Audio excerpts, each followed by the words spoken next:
جو امیر معاویہ ہیں، نعوذ باللہ من ذالک، نعوذ باللہ. دیکھیں کسی صحابی کے لیے ذرہ برابر بھی دل میں میل لانا آپ کو پتہ بھی نہیں چلے گا، ایمان سے خالی کر دے گا، پتہ بھی نہیں چلے گا. چونکہ یہ وہ ہدایت کے نور ہیں جن کے بارے میں اللہ کے رسول نے فرمایا کسی ایک کو پکڑ لو، ایک کو کامیاب ہو جاؤ گے، کسی بھی صحابی کو. اور جماعت صحابہ میں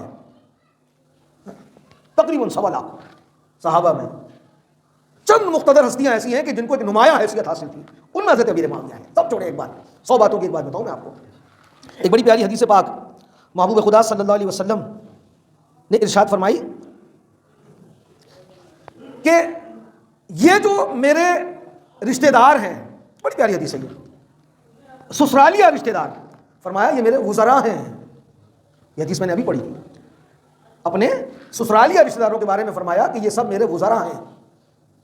اب آپ دیکھیں حضرت سیدہ ام حبیبہ ہماری کون ہے؟ ہماری ماں ہے، ماں ہے. اس لیے کہ رسول اللہ صلی اللہ علیہ وسلم نے ان سے نکاح فرمایا ہے. جس گھرانے سے رسول پاک علیہ الصلوۃ والسلام تعلق قائم کریں، جس گھر میں محبوب خدا دولہا بن کر تشریف لے جائیں، رسول اللہ کو کتنی تکلیف ہوتی ہوگی. یہ کیسے مسلمان ہیں جو اپنے آپ کو مومن کہیں، مومن بھائی، مومن بھی کہیں، اور جس گھر سے ان مومنوں کو ماں عطا کی گئی، ام المومنین ہے نا جو حضور کی ازواج ہیں، ان کے بارے میں، ان کے والد کے بارے میں، ان کے بھائی کے بارے میں زبان دراز کریں، کتنی تکلیف ہوتی ہوگی رسول اللہ صلی اللہ علیہ وسلم کو. حضرت امیر معاویہ جو ہیں، ان کی سگی بہن ہے ام حبیبہ جو رسول اللہ صلی اللہ علیہ وسلم کی زوجہ ہے. یہ رشتے میں ہمارے ماموں ہیں، اور حضور کی وہ زوجہ ہماری ماں ہے، ماں.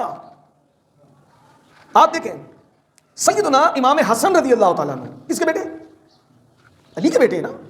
اور امام حسین کس کے بیٹے ہیں؟ وہ بھی علی کے بیٹے ہیں. اور حضرت علی کی شجاعت پچھلے جمعے ہم نے سنی، کتنے بہادر تھے آپ. اور کربلا میں امام حسین نے ثابت کیا کہ کتنے بہادر ہیں وہ، باطل سے ٹکرا گئے. چند لوگ، چند نفوس قدسیہ اور ہزاروں کی تعداد، کوئی ویلیو نہیں رکھتی. حق پر ڈٹ جانا اصل چیز ہے. تو جس طرح امام حسین علی کے بیٹے ہیں، اسی طرح امام حسن بھی تو علی کے بیٹے ہیں نا. جب امام حسن امیر معاویہ سے صلح کر لیں کہ امت میں افتراق نہ پیدا ہو، اب کسی کی ضرورت ہے کہ وہ اختلاف کرے. اور صرف اپنی خلافت سے دستبردار ہونا ہی نہیں ہے، بلکہ حضرت امیر معاویہ کی بیعت کرنا بھی ثابت ہے. امام حسن نے بھی بیعت کی، امام حسین نے بھی امیر معاویہ سے بیعت کی. اور صرف بیعت نہیں کی، حضرت امیر معاویہ جس طرح رسول اللہ صلی اللہ علیہ وسلم کی حیات ظاہری میں حضور کے گھرانے سے محبت کرتے تھے، یہ محبت ان کا ایسا شیوا تھا کہ رسول اللہ کے خاندان کے ساتھ صلہ رحمی اور حسن سلوک اپنے خلافت میں بھی کی.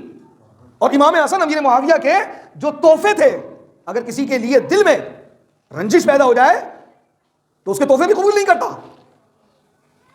لیکن حضرت امام حسن قبول کرتے تھے. بلکہ ایک جو ہے نا، وہ جب حضرت علی کا امیر معاویہ کا اختلاف ہے، اختلاف ہو سکتا ہے، اور علماء فرماتے ہیں وہ اختلاف اجتہادی ہے، وہ کوئی ذاتی نہیں ہے. جب عیسائیوں نے دیکھا یہ تو آپس میں ان کا اختلاف ہے، انہوں نے کہا ہمارے لڑنے کے لیے. امیر معاویہ نے خط لکھا کہ لوٹ جاؤ، اگر میں نے علی سے صلح کرنی نا تمہاری اینٹ سے اینٹ بجا دی جائے گی. ان عیسائیوں پر بڑا روب پڑا اور وہ واپس لوٹ گئے. تو حضرت امیر معاویہ کا یہ انداز اختیار کرنا اور ایک تحریر لکھ کے بھیجنا، یہ اس بات کا ثبوت ہے کہ ہمارا اختلاف کوئی ذاتی نہیں ہے، دین کے خاطر ہم ایک ہیں. ہاں وہ اختلاف کیا ہے؟ وہ عثمان غنی کی شہادت کا قصاص کا مطالبہ ہے، یہ بھی ذہن میں رہے، وہ قصاص کا مطالبہ ہے. اور سازشیں اتنی سخت ہیں کہ اسلام کی بنیادیں ہل رہی ہیں، لرز رہی ہیں، اتنی سازشیں. کوئی امیر المومنین عثمان غنی کو ان کے گھر میں شہید کر دیا جائے، خارجی کتنی سازشیں کر رہے ہو، مسجد نبوی شریف میں خارجی نمازیں پڑھا رہے ہو، صحابہ مسجد کی طرف بھی نہ جائیں، ایسی سازشیں ہو رہی ہوں. ایک طرف تو ان کا عمل بتاتا ہے کہ ہر کسی کے پیچھے نماز نہیں ہوگی، بھلے وہ مسجد نبوی شریف کا امام کیوں نہ ہو، اگر وہ غلط ہے تو اس کے پیچھے نماز نہیں ہوگی، صحابہ نہیں گئے نماز پڑھنے. اس کٹھن وقت میں فوری طور پہ حضرت علی کا عثمان غنی کے شہادت کا بدلہ لینا یہ آسان نہیں تھا. امیر معاویہ کا مطالبہ تھا، ایسا فوراً ہونا چاہیے.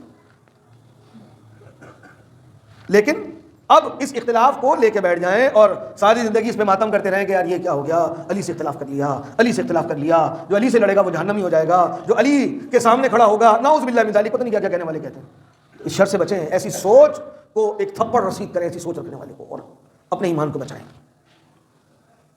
اور امام حسن کا امیر معاویہ رضی اللہ تعالیٰ عنہ کے حق میں دستبردار ہونا اور اپنی جو ہے وہ خلافت ان کے سپرد کرنا، یہ اس بات کی واضح دلیل ہے کہ غلط ہوتے تو حضرت امام حسن بھی ٹکرا سکتے تھے، امام حسین کے بھائی ہیں، لیکن نہیں ہوئے، کیونکہ رسول اللہ نے فرمایا تھا میرا یہ بیٹا دو مسلمانوں میں صلح کرا دے گا۔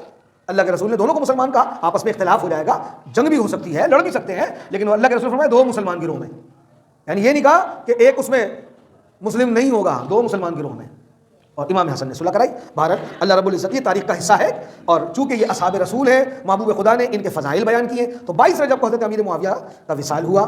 ان کی عمر اس وقت 78 تھی، 2 کم 80 برس۔ ملک شام میں آپ کا مزار فائز انوار بھی ہے۔ اللہ کروڑ کروڑ رحمت نازل فرمائے حضرت سیدنا امیر معاویہ رضی اللہ تعالیٰ کے مرقد اثر پر، اور اللہ ہمیں صحابہ کے بارے میں ذرہ برابر بھی میل نہیں لانا چاہیے۔ اللہ تعالیٰ اس عقیدے اس نظریے سے ہم سب کی حفاظت فرمائے، آمین۔